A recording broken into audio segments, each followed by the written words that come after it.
ایک دفعہ ایک عیسائی بادشاہ نے چند سوالات لکھ کر حضرت عمر رضی اللہ تعالیٰ عنہ کے پاس بھیجے اور ان کے جوابات آسمانی کتابوں کی روح سے دینے کا مطالبہ کیا۔ ان میں سے ایک سوال یہ تھا کہ وہ کون سی قبر ہے جس کا مردہ بھی زندہ اور قبر بھی زندہ، اور قبر اپنے مدفون کو سیر کراتی پھرتی تھی، پھر وہ مردہ قبر سے باہر نکل کر کچھ عرصہ زندہ رہ کر وفات پایا۔ جب یہ خط حضرت عمر رضی اللہ تعالیٰ عنہ کے پاس پہنچا تو آپ نے حضرت عبداللہ بن عباس رضی اللہ تعالیٰ عنہ کو فرمایا کہ ان سوالات کے جوابات لکھ دیں۔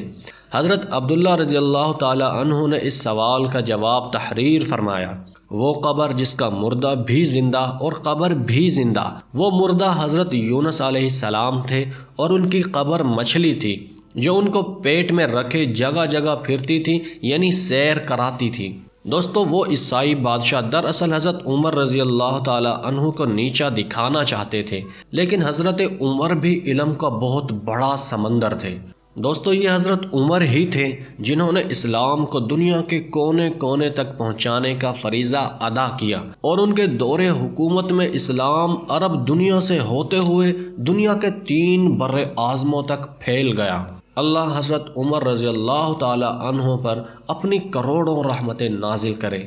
آمین۔